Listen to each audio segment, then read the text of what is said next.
the polls are closed now, officially.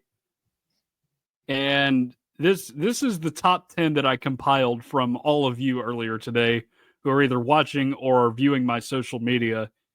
Um, it's a top 10 total. I think it's closer to, let's see, what is that? That's like an 8-way tie for 10th. So it's closer to like a top 17.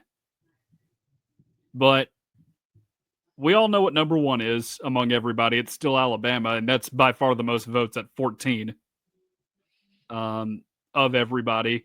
And this is no like crazy point system I have going on here. This is just by how many times the game is mentioned. So that one had 14 mentions. Florida in 2016 is number 2 with 8 of them. Interesting. Which I do find pretty surprising. Obviously, that's in my 10, but I did not include it. Moving on down, standalone at number 3. This is a big one. We weren't alive for it, but we understand the magnitude of this game. Florida 1998. Oh, yeah. Yeah, that was because obviously our generation has the Alabama field storming in 2022, but a previous generation has that one as their big moment when they were in college for it. So, yeah, that one was just huge for all different reasons. And it was a streak breaker. It wasn't a huge streak breaker, but one that needed to happen in order to get to a national championship. And I think it felt like a longer streak than it was because of all the stuff Steve Spurrier was saying during those times. Like he always had Tennessee's name in his mouth, talking about how you can't spell citrus without UT. So I feel like getting that win meant a lot. And I wish I was alive for it, of course. Yeah. All right. We have a 3-way tie in 4th. And you have all these teams have 6 votes, or games have 6 votes rather. Florida 2022, Alabama 2024, which I mentioned both of, and then Florida 2004. That's the Will Hoyt game. And that was the last one before the drought. Some pretty good games there. Once again, I wish I could have been able to watch that Tennessee-Florida game because I've seen highlights from it and saw the game-winning field goal and everything. But yeah, I'm honestly surprised that so far the national championship has not been mentioned. Yeah, well, it's again people who have been to these games. Yeah. So that's the big key there. Not everybody was at the national championship game. Spoiler alert, it does make it in. It's just not very high because, again, not as many people were there. Let's see. 3-way tie for 7th as well. All these teams, or excuse me, I want to say teams because I'm used to AP polls. Games had 4 votes apiece. First one that made it to 4 earlier today was the stumble and fumble game. Oh, which that is probably one of the biggest emotional swings you will find in a Tennessee football game over the years.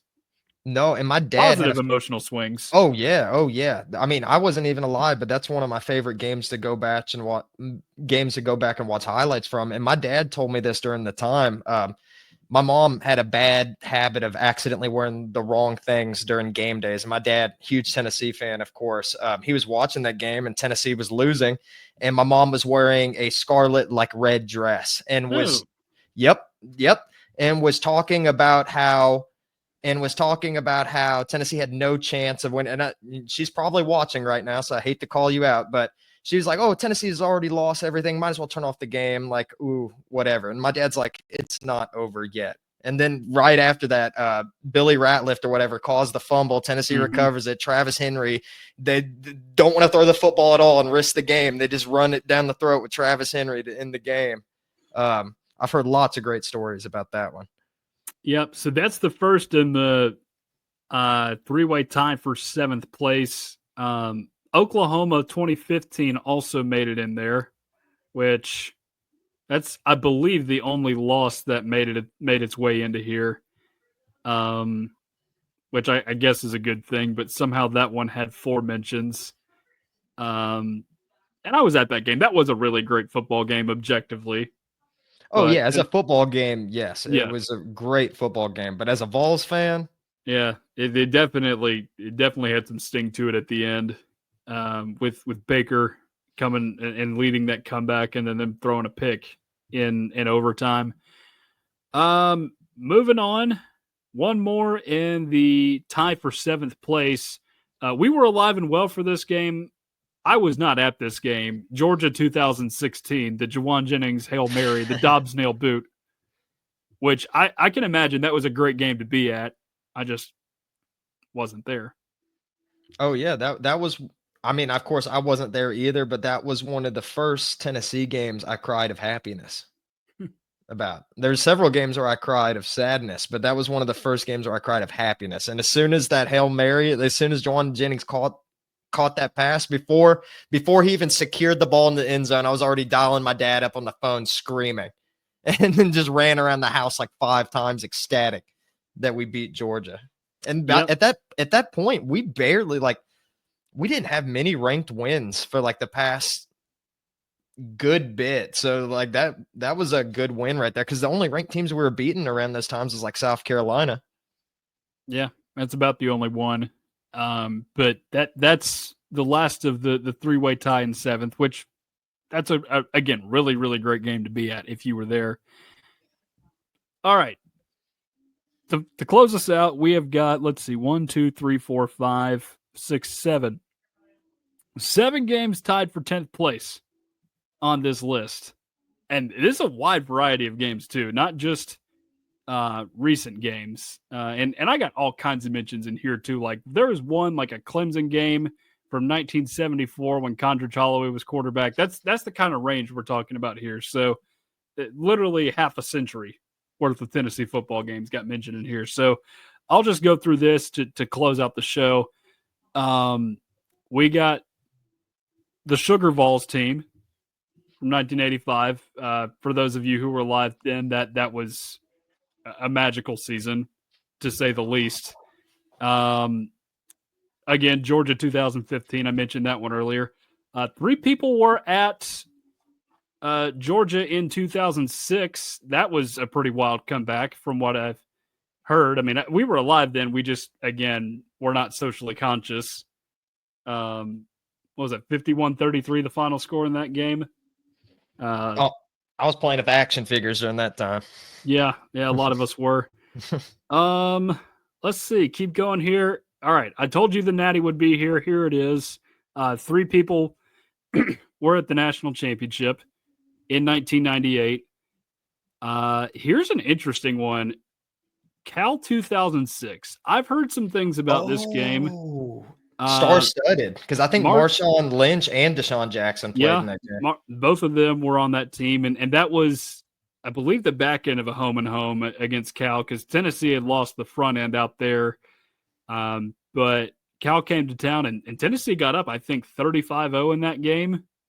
So, and there's something to be said, too, about playing a team that you just don't always see in a home and home. That's part of the reason why I enjoy home and home so much, because you get to explore that other team's domain as well.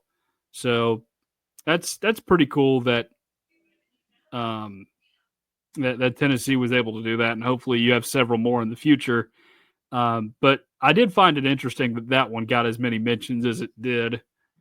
And then just 2 more here. This one's a streak breaker. Alabama 1982. Bear Bryant's final game in Neyland Stadium. Tennessee got the win. I believe that was a 13-year streak that Tennessee broke against Alabama in that game. I wonder if Derek Thomas was playing in that game too, because that would have made it even more impressive. Yeah. I mean, Alabama's always had nice players over the years, despite the fact that their teams were down for a lot of those years, just in the late 90s and early 2000s, because they have their decade of dysfunction too. They just don't talk about it as much as the Tennessee people do. And then the final game is also an Alabama game, and that would be the 1996 win over Alabama for Tennessee. Not 95, the 96 one. That was a Peyton Manning team. Would have been the first win over Alabama in Neyland Stadium in quite some time too. Don't have the exact dates down, but of course, the year before they beat Alabama down there in Birmingham in Legion Field to break a streak. So, yeah, all very good mentions there, and I've still got more coming in right now. I will add to the poll later, but yeah, very good mentions from everyone on my social media. This is really awesome to do. Hopefully, we can put together some more polls here in the future. Get different opinions on certain matters in Tennessee football, whether it's past or present, because we do value your input, just like we value your support on the channel. It really helps us out, and yeah, I hope to continue to do more of this stuff in the future. Yeah, and it's very interesting to see like all the history that's like happened over the years and what people have seen, because you said like all the way back to 1974 of like Condrich Holloway. Like I can't imagine being able to watch Condrich Holloway, like not even Yeah. like on TV, but in person too. How cool that could be. Like The to Artful see Dodger. the Artful Dodger just running down the field, getting his jersey ripped off his back, hitting a juke here, lowering the boom on in the same play. Like I can't imagine how much fun that would be. And it just goes to show that Tennessee has had some good history over the years. Just don't let anyone let you forget that. Yeah, no. Don't let the Georgia fans tell you there wasn't a time that Tennessee didn't beat them regularly, because there was, in fact, a 9 or 10 year streak that Tennessee had going against Georgia. Oh, yeah. And my dad told me, like, growing up, like, when he was growing up, they didn't really worry about Georgia too much. Georgia's became more of a recent threat as of late.